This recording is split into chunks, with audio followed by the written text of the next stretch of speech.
Hey everyone, it's Stacy Catmull, and I am here for my Wednesdays Woman of Impact show.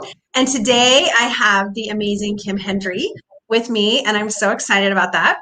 So, Kim and I last night had a pretty amazing night, right? Pretty much. Yeah, and I want to just talk about it just for a few minutes, and then we'll dive into Kim and her business. But we so Kim was one of the recipients. She was one of the people that we invited to our Hope Gala and to be a part of our Hope Hive. For those of you who don't know what that is, we chose 30 of the top originators and just women who we really admired, women that we saw that were making an impact. We invited them to an event last night, to a Hope Gala. And then what we're doing is we're taking those women, and on a quarterly basis, we are doing service in our local community. And Kim, I don't know if you know or not, but last night we raised almost it'll be $27,000, which is amazing, right? Awesome. So Yes. amazing. So amazing. So So amazing. we are going to take that money and we're going to do so much good. So tell me what you thought of the event. I'm super excited to hear. I love the event. I was so excited when I got the invitation, first of all. And I text you and told you, this was just what I was needing because I wanted to, expand some of the relationships that I have with the women in this industry. And so it was perfectly timed. And also, I just love the idea of helping others and getting together and helping each other in our communities. But the event last night was amazing, and I give you and Oh, uh, thanks. all the kudos because you and Leslie put together such an amazing event, and it was so much fun, and it was perfect. There was a lot of women who didn't know each other in that room, Yeah. but it was so much fun because by the end of the night, I felt like I had gained a lot of new friends. So it was really, really I fun. thought it was so cool. I was talking afterwards and I was thinking, like, at the beginning, everybody was kind of awkward and kind of standing by themselves. And by the end, like, nobody wanted to leave. Everybody was hugging and taking pictures with each other. I loved it. Yeah, I loved it too. It was really, really fun. So thank you so much. Yes, it was so awesome to have you there. So the room last night, it was full of powerhouses. I mean, just women who were doing the most amazing things. And Kim, you are one of them for sure. Like, Yep. so Kim is a branch manager for Veritas, Yep. and her branch of just 6 loan officers closed 937 loans last year. So I averaged it out because I'm a mathematician, and that's 156 loans per loan officer. Like, Right. that's a super high producing branch. So Yeah. congratulations to you for what you Thank did you. with that. Thank you. Yeah, I'm really proud of everybody at my branch for sure. Yeah, it's amazing. So I want you just to kind of start out. Just tell us how you got your start in the industry, and Okay. just kind of, walk us through like how you got your start in the industry, and then how you ended up as a branch manager. Okay. So my start in the industry was 19 years ago. I had 2 young kids, a 2-year-old and a 4-year-old, and I'd been a stay-at-home mom, but I wanted to find something where I could contribute to the household income, but still provide a flexible schedule for my family. Mhm. And I went to a family reunion of my husband's, and his cousin's wife had actually just started in the business as well. And so we got talking, and I said, "Do you think that's something that I could do?" And she's like, "Probably." That's awesome.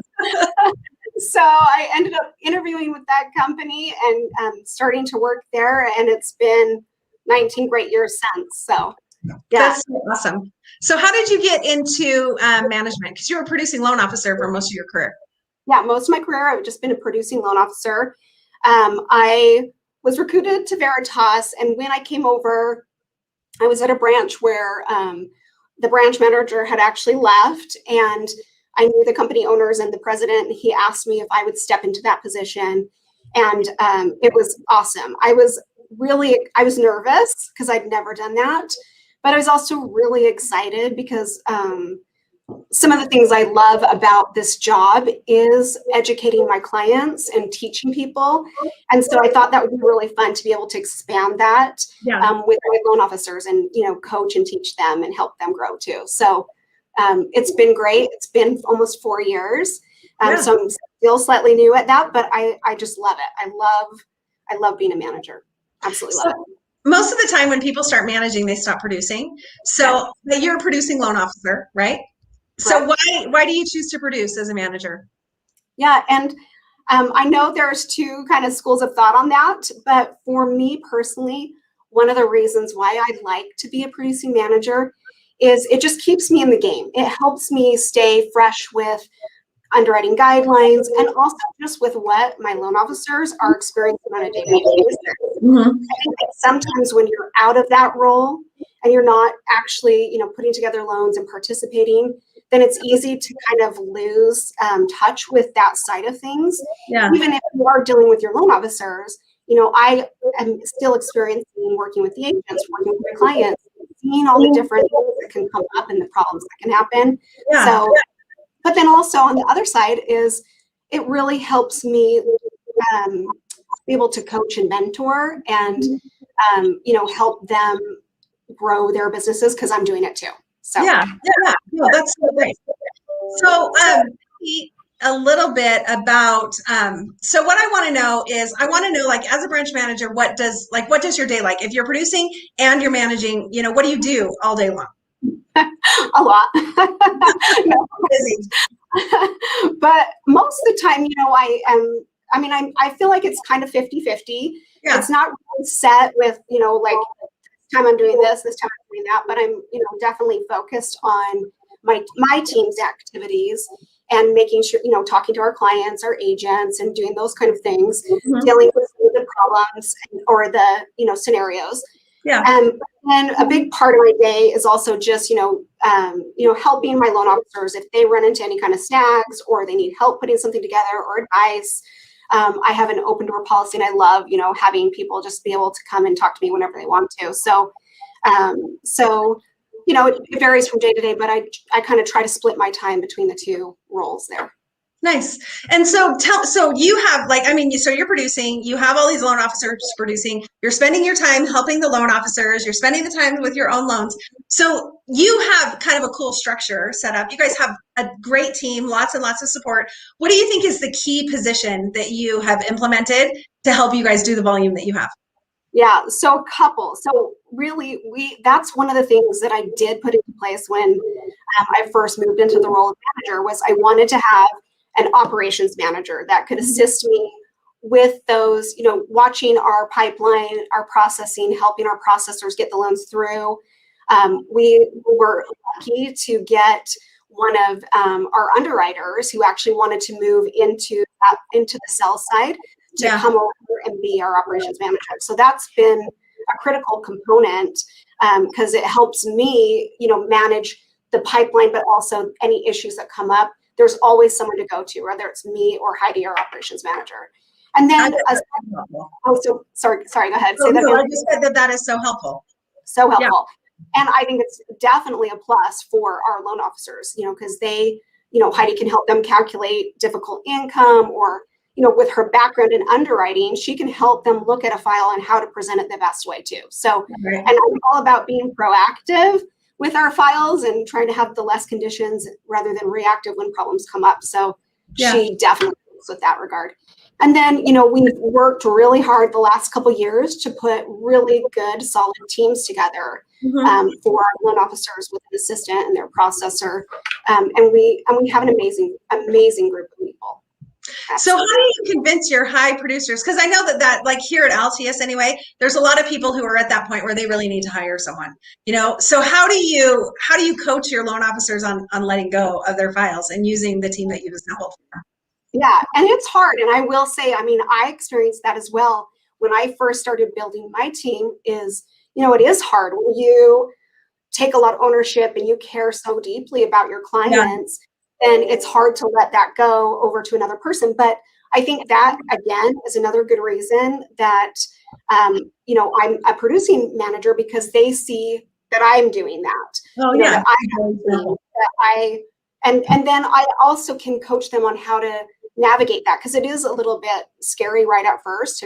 But, the biggest part of that, too, is just realizing that people are going to make mistakes and how to get through those, and that dealing with a few mistakes here and there is better than having that occupy all your time because you really can't grow. You get to a certain point, either you're going to work, 80 hours a week, or you learn to give away some of the delegation and grow that way. So yeah, totally. I love that. That's so awesome.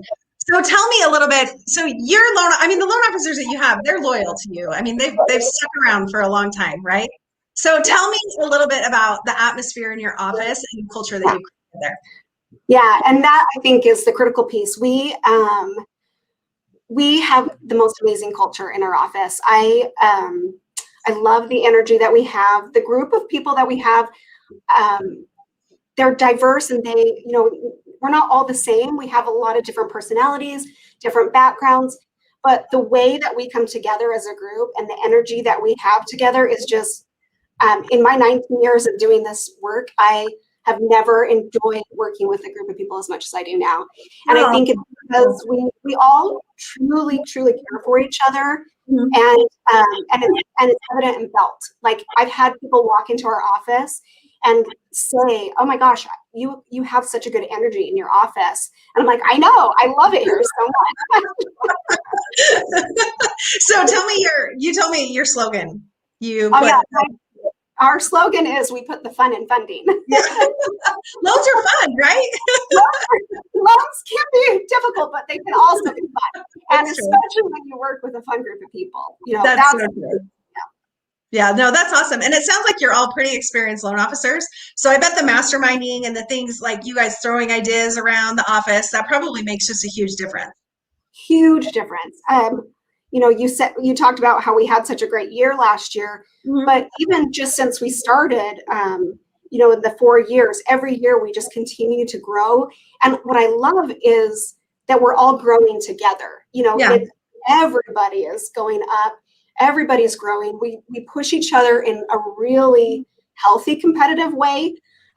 But it's a team effort. We cheer each other on. We're super happy when everybody succeeds, and we want everybody to, reach their goals. So it's a great group. I love it.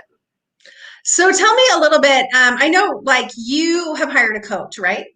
Yes. So how has that affected you? And where do you feel like, because coaching can be really expensive, where do you feel like, or where do you recommend that your people like start with a coach?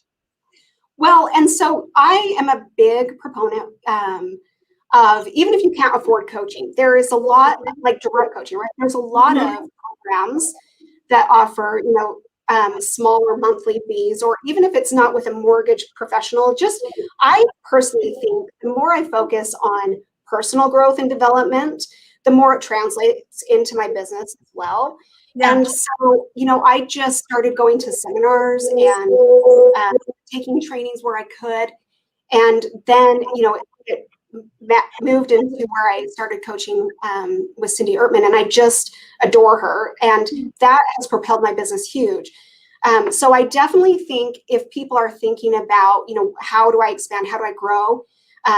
Having a coach is critical. I think the accountability and the lessons that you learn from someone who's been there, done that is amazing.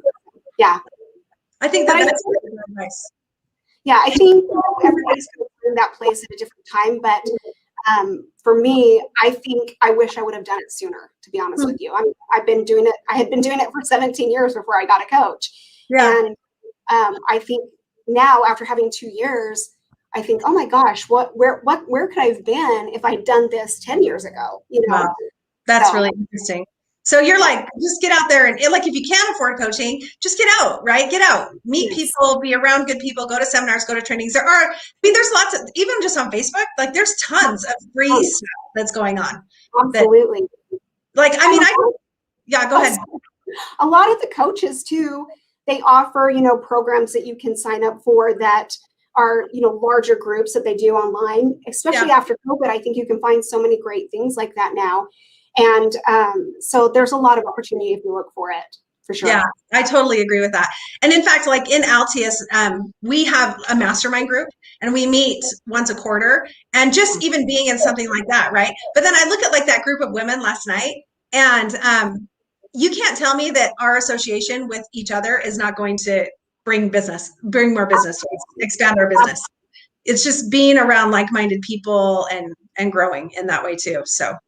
Absolutely. I agree with you wholeheartedly. That's one thing that I laughed last night with, was that exact thought was, wow, I'm so happy to meet. There's a lot of people I'd never met before, didn't even know. And there's some amazing women in this industry that we can learn from. And I love, the sharing of the ideas, because you don't have to copy each other, but why reinvent the wheel, right? Like, but someone may have a great idea that you're like, okay, I could incorporate into what I'm doing, some of those ideas. Yeah. And people are so willing to share. Like, that's one thing I really too loved was it's abundance, right? Last night, there's nobody who's like in scarcity mindset. So it's like, oh, you want to know how to do this, or you want to know how to do this, or hey, this is what I did, or this is how it works. Like, those types of relationships are just, I think, so important in growing your business. And I think it's cool because it sounds like that's what you fostered in your branch. Yeah, we definitely have that atmosphere, and we love to share ideas with each other and help each other, find ways to do new marketing or new things like that. So it's fun. Yeah. That's so awesome. So, okay, we're done. I mean, our time's kind of up, but before we go, I want you to tell me, like, if you could tell loan officers one thing they should do today to grow their business, what would it be? Well, I would definitely say education is key, right? Keeping up to date on things. But like we talked about, kind of the coaching, finding a mentor or some way of the mastermind, like you talked about. I think that's critical. It just propels growth when you have that type of atmosphere around you. And oh, go ahead. No, you go. Keep going. And well, I kind of lost it. Go ahead. Sorry. Well, and one thing I was going to say, even like if you feel like you don't know any women or you don't know how to get to know women, like I have a Facebook group, Powerful Mortgage Women, like join our Facebook group and you can get to know people through there. It's amazing. I mean, I know Kim through social media. That's the only way that I ever would have met you. Like last night was the first time. Well, we've met in person a couple times, but it was through social media that we got to know each other. So absolutely. Yeah. And I think that's a good point, because if there's especially, newer women in the industry, joining a group like yours on Facebook is smart. And then because there's so many women in that group who would be more than willing to share advice, tips, and help people grow. So it's awesome. Yeah. Awesome. Kim, thanks. We did it. You made it. You were so nervous. I'm like, Kim, you have plenty to say. We're going to be good. Thank you, Stacy. Thanks so much for being with me today. I'm so excited to become even better friends with you and get to know you better through our Hope Hive activities and the things that we're doing. Me too.